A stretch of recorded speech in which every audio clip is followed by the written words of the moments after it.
ஒரு ஹெல்த்தியான நெல்லிக்காய் ஜூஸ் எப்படி செய்யுதுன்னு பார்க்க போகிறோம். ஒரு நெல்லிக்காய் எடுத்திருக்கேன் நான். இதனால் பொடியை நறுக்கி போட்டுக்கலாம்.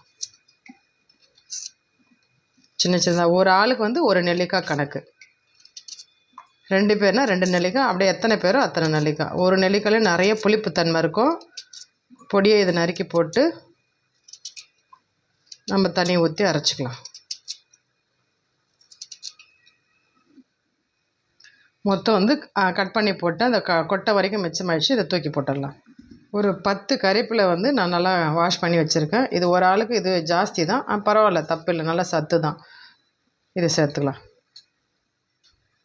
ஒரு 1/2 இன்ச்சு சைஸ் அளவு இஞ்சி தோல் சீவி வச்சுருக்கேன். இதை கட் பண்ணி சேர்த்துக்கலாம்.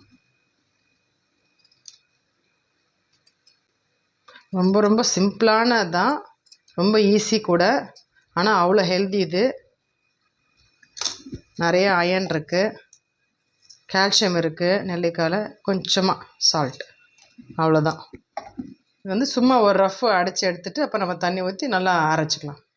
நான் ரஃப்பாக அரைச்சி எடுத்துக்கிட்டேன். இதில் நம்ம புதினா கூட போடலாம். ஒரு 4 இலை புதினா, கொஞ்சமாக கொத்தமல்லி, அதெல்லாம் கூட போடலாம். தனித்தனியாக ஒரு ஃப்ளேவர் மட்டும் போட்டு கூட நம்ம அரைக்கலாம். அந்தந்த ஃப்ளேவருக்கு உண்டான டேஸ்ட் இருக்கும். அதே மாதிரி சத்தும் அந்த கொத்தமல்லியில் என்ன இருக்குது அதுவும் நம்மளுக்கு கிடைக்கும். இப்போ நம்ம தண்ணி கொஞ்சம் ஊற்றி நல்லா ரன் பண்ணிக்கலாம். நல்லா அரைச்சி எடுத்துக்கிட்டேன். இங்கே பாருங்கள்.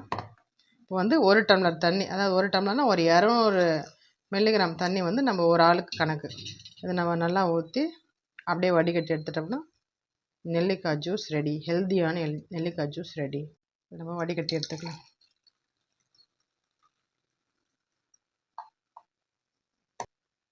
நல்லா வடிகட்டி எடுத்துட்டு இங்கே பாருங்கள், ரொம்ப சூப்பரான, ரொம்ப சிம்பிள் அண்ட் ஹெல்த்தியான நெல்லிக்காய் ஜூஸ் ரெடி.